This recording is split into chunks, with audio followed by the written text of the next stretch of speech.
বলো তোমরা সবাই কেমন আছো? নিশ্চয়ই অনেক ভালো আছো এবং মন দিয়ে পড়াশোনা করছো। আমরা যেহেতু এখন পিরিয়ডিক টেবিল পড়ছি, তো এইটা একটা পিরিয়ডিক টেবিল এবং এখান থেকে দেখো আমি প্রশ্ন সংখ্যা কম কম রাখি, আমি পড়াই কম কম করি, কিন্তু আমার যেটা ব্যাপার থাকে একটা অধ্যায়কে ভেঙে টপিক ওয়াইজ আমি পড়ি।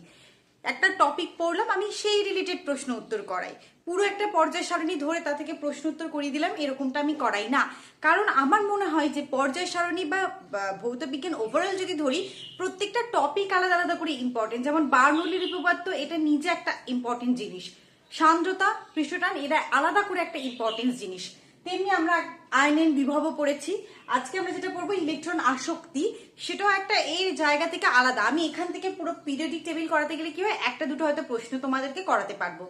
তো সেই সাপেক্ষে দেখতে গেলে আমরা কিন্তু অনেক কম প্রশ্ন করছি।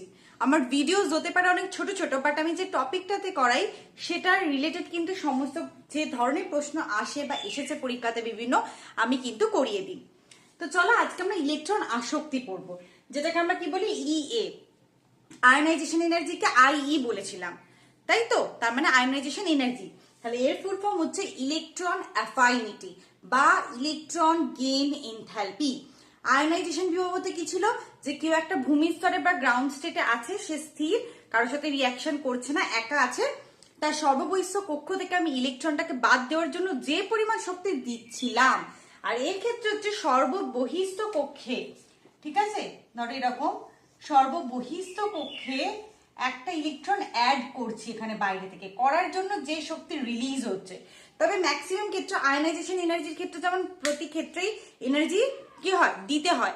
ইলেকট্রন অ্যাফাইনিটি, প্রথম ইলেকট্রন অ্যাফাইনিটি দেখা যায় যে এটা নেগেটিভ হচ্ছে, কিন্তু পরের গুলো নেগেটিভ নাও হতে পারে।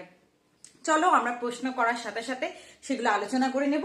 তো ইলেকট্রন আসক্তি হচ্ছে কেউ যখন ভূমি স্তরে আছে, কারোর সাথে রিয়াকশন করছে না, অর্থাৎ একটা সুস্থিত পরমাণু হিসেবে অবস্থান করছে, তখন তার সর্ববহিঃস্থ কক্ষে একটি ইলেকট্রন যোগ করার জন্য যে পরিমাণ এনার্জি রিলিজ হচ্ছে, সেটা কিন্তু প্রথম ইলেকট্রন অ্যাফাইনিটি বা ইলেকট্রন গেইন এনথালপি।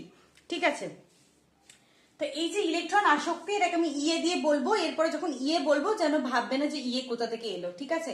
তাই জন্য বলি ক্লাস প্রথম থেকে দেখবে। তো ইয়ে যেটা বা ইলেকট্রন অ্যাফাইনিটির যে মান, সেটা কার উপর নির্ভর করে, পরমাণুর আকার নাকি নিউক্লিয় চার্জ নাকি দুটোই? তো এটা দুটোর ক্ষেত্রে নির্ভর করে, কারণ আমরা যেমন জানি যে পর্যায় বরাবর এদিক থেকে গেলে কি দেখেছি, সাইজ কমছে, তার ফলে আয়নাইজেশন এনার্জি বাড়ছে এবং ইলেকট্রন অ্যাফাইনিটিও কিন্তু বাড়ছে। ঠিক আছে, আর সর্বাধিক ইলেকট্রন অ্যাফাইনিটি হচ্ছে এখানে যারা আছে 17তে, মানে কি ফ্লুরিন, ক্লোরিন, ব্রোমিন, আয়োডিন, তাই তো? এদের হচ্ছে ইলেকট্রন অ্যাফাইনিটি সব থেকে বেশি, কারণ ওদের বাইরে কক্ষে কটা ইলেকট্রন আছে, বাইরে কক্ষে আছে 7টি ইলেকট্রন। যার 7টা আছে, গরিব কি, যারা খেতে পায় না তারা খাওয়ার চিন্তা করছে, যারা খাওয়া আছে তারা ঘরের চিন্তা করছে। ঠিক তেমনি এদের অলরেডি 7টি ইলেকট্রন আছে, ওরা ভাবছে আর একটা ইলেকট্রন হলে আমরা স্টেবল হয়ে যাব। আর প্রত্যেকটা জিনিস আমরা জানি কি না, জীবনে স্টেবিলিটি চায়। তাহলে ও আরেকটা ইলেকট্রন নিয়ে 8টা ইলেকট্রন হয়ে যেতে চাইবে, তাহলে ওর জীবনে কি আসবে, স্টেবিলিটি আসবে। তাই জন্য এই যে গ্রুপ 17 যে ফ্লোরিন, ক্লোরিন, ব্রোমিন, আয়োডিন, যেগুলোকে আমরা হ্যালোজেন মৌলগুলো বলি, তাদের ক্ষেত্রে কিন্তু দেখা যায় যে সব থেকে বেশি ইলেকট্রন অ্যাফাইনিটি। আচ্ছা, নিউক্লিয় চার্জ যখন যদি বেশি হয়, তার সেটাও কিন্তু ইলেকট্রন অ্যাফাইনিটিকে এফেক্ট করে। যেমন কেউ যদি বেশি এক্সট্রা চার্জ হয়ে যায়, তখন সে কি করবে, আরো ইলেকট্রন নেওয়ার চেষ্টা করবে স্টেবল স্টেটে আসার জন্য, তাই তো? তো এরা দুজনেই এফেক্ট করে। ক্ষার ধাতুর তুলনায় হ্যালোজেনের ইলেকট্রন অ্যাফাইনিটি, আমি বললাম যে সব থেকে বেশি ইলেকট্রন অ্যাফাইনিটি কার, হ্যালোজেনের। এখানে কম্পেয়ার করছে যে ক্ষার ধাতুর তুলনায় হ্যালোজেনের ইলেকট্রন অ্যাফাইনিটি খুব বেশি। অবশ্যই হ্যালোজেনের সব থেকে বেশি। আর ক্ষার ধাতুর কি সব থেকে বেশি, ক্ষার ধাতুকে সহজে বাইরে কি করে, ক্ষার ধাতুগুলো কেমন হয় দেখো, 1s1, 2s1, 3s1, 4s1, আমি পি গুলো দিচ্ছি না, যাই হোক ওরা এই s1 গুলো থাকে, এরা এই বাইরের ইলেকট্রন গুলো এরা সহজে ছেড়ে দিতে চায়, তাই তো? তাই জন্য এরা নিতে চাইবে না, তাই তো? এরা কি করে, ছেড়ে দিয়ে স্টেবল হতে চায়, ছেড়ে দিয়ে কি করতে চায়, তাই জন্য এদের যে ক্ষেত্রে, যেমন হ্যালোজেন মৌলগুলোর, তাদের ক্ষেত্রে কি হয়, আট করতে চায়, কিন্তু এদের ক্ষেত্রে আট করতে চায় না, তাই তো? এদের ক্ষেত্রে কিন্তু আমরা কি দেখেছিলাম, যে এদের সহজে হচ্ছে বাইরের ইলেকট্রনটাকে বের করা যায়, সহজে নিতে চায় না। কিন্তু এই যে ফ্লোরিন, ক্লোরিন, ব্রোমিন, আয়োডিন, এরা কিন্তু সহজে নিয়ে স্টেবিলিটি অ্যাটেন্ড করতে চায়। চল, এই ছিল প্রথমে দুটো প্রশ্ন। তারপরে অর্ডার গুলো করি। হ্যাঁ, অর্ডার দিয়ে একটা দেওয়া আছে।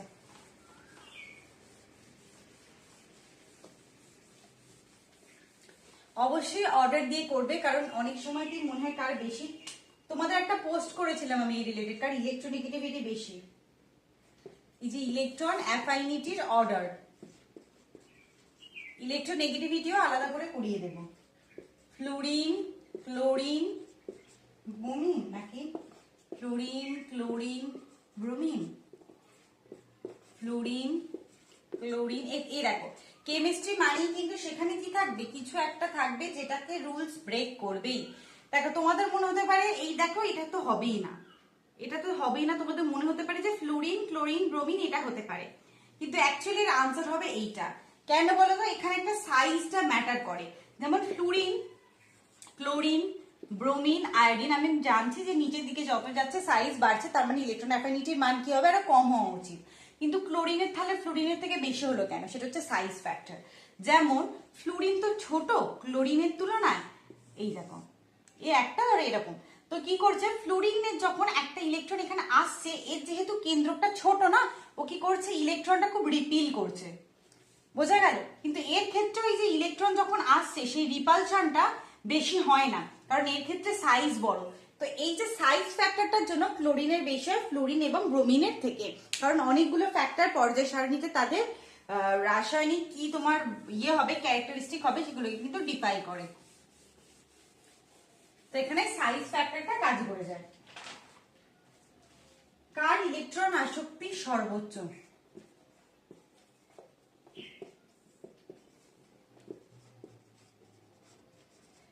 দেখো প্রথমে যখনই একটা গ্রুপে যদি থাকে 17 গ্রুপ 17 এলিমেন্ট, তার মানে কি হ্যালোজেন এলিমেন্ট, অবশ্যই তার ক্ষেত্রে কি হবে না ইলেকট্রন অ্যাফাইনিটি সব থেকে বেশি হবে।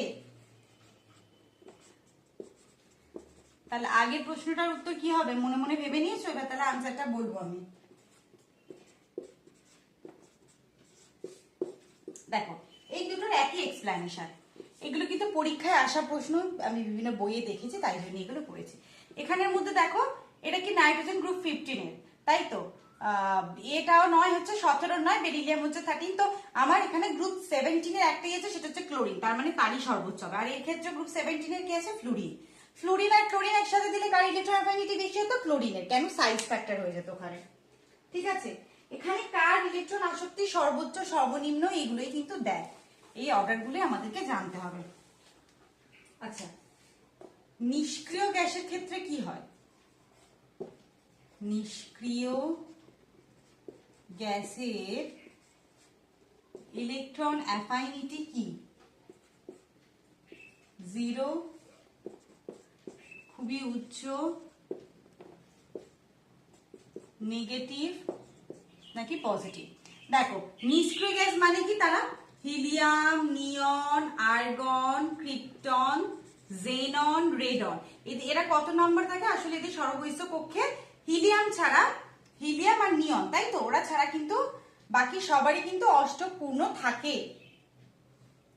তো এদের ক্ষেত্রে কি হয় না, যাই হোক সর্বজে বহিষ্ঠ কক্ষ তারা কি হয় না ফুলফিল থাকে, তাই জন্য তারা বাইরে থেকে আসা কোনো ইলেকট্রনকে নিতে চাইবে না। কে খাবার খাবে, যার পেটে খিদে আছে গ্রুপ 17 এলিমেন্ট খাবে, কারণ ওর একটা ইলেকট্রন দরকার, বাট এদের এমনিতেই পূর্ণ আছে, 1s2 থাকবে, তাই তো। তো যেহেতু এদের ক্ষেত্রে পূর্ণ আছে তাই জন্য এদের আর এক্সট্রা করে দরকার নেই, তাই জন্য নিষ্ক্রিয় গ্যাসের ইলেকট্রন অ্যাফিনিটি 0, তার মানে কি ইলেকট্রনের প্রতি আকর্ষণ ওদের নেই বললেই চলে। আচ্ছা,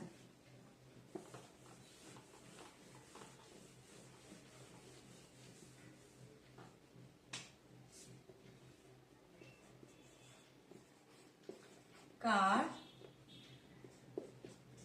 ইলেকট্রন অ্যাফাইনিটি সর্বনিম্ন, নাইট্রোজেন, কার্বন, অক্সিজেন নাকি সালফার।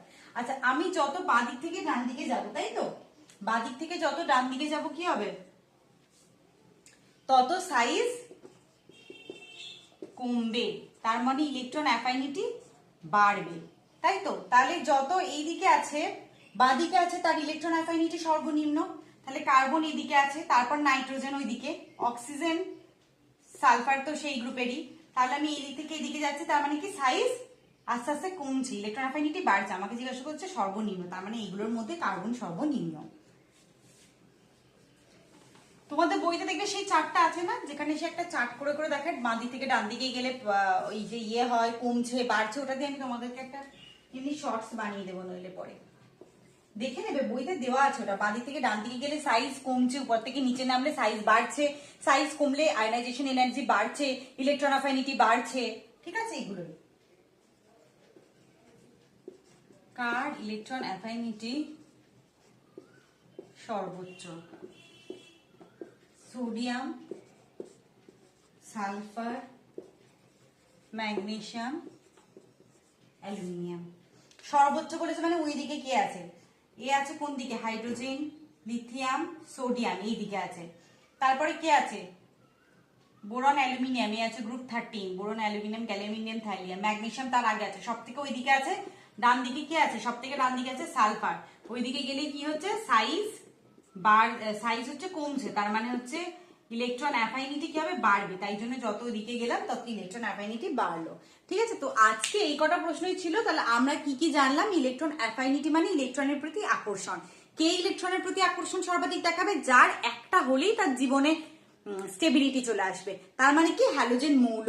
আর যাদের ক্ষেত্রে একটাতে কোনো যায় আসে না, সেটা তাদের ক্ষেত্রে হবে না। এবার আয়নন বিভব হচ্ছে তোমার আয়নাইজেশন এনার্জির মতো প্রথম, দ্বিতীয়, তৃতীয় হয়। প্রথমের ক্ষেত্রে দেখ, একটা এলিমেন্টের ক্ষেত্রে মনে রাখবে, প্রথম আয়নন বিভব অর্থাৎ প্রথম আয়নাইজেশন এনার্জি এবং প্রথম ইলেকট্রন আসক্তি অর্থাৎ ইলেকট্রন অ্যাফাইনিটির যে এনার্জি, সেটার কিন্তু মান একই হয়, শুধু চিহ্নটা এদিক ওদিক হতে পারে। যেমন আয়নাইজেশন এনার্জির ক্ষেত্রে কি হবে, এনার্জি দিতে হয় বলে পজিটিভ, এর ক্ষেত্রে নেগেটিভ হবে, কিন্তু ভ্যালুটা এক। কিন্তু এটা কার ক্ষেত্রে, প্রথমটার ক্ষেত্রে, দ্বিতীয় তৃতীয়র ক্ষেত্রে কিন্তু এটা খাটবে না, ঠিক আছে। তো এই ছিল আজকে আমাদের ইলেকট্রন অ্যাফাইনিটির কোয়েশ্চেন আনসার, ঠিক আছে। তোমরা তাহলে ভালো করে পড়াশোনা করো, আর যেগুলো করিয়ে দিচ্ছি চ্যাপ্টার পড়ো, পড়ে ছোট একটা টপিক পড়ো, ইলেকট্রন অ্যাফাইনিটি পড়ে তার কোয়েশ্চেন আনসার করো। আর ওভারঅল তো তোমাদের পিওয়াইকিউ আমি টাইম নিয়ে পরে করিয়ে দেবো। আগে পিওয়াইকিউ করিয়ে দিলে পিওয়াইকিউর বাইরে তোমরা পড়বে না। আর 25 মার্কস আছে, শুধু পিওয়াইকিউ দিয়ে পুরো ফিজিক্যাল সায়েন্সটাকে কিন্তু নামানো যাবে না, কেমন। তো ভালো করে পড়ো তোমরা, প্র্যাকটিস করো। দেখা হচ্ছে পরের ক্লাসে, ততক্ষণ অব্দি বাই।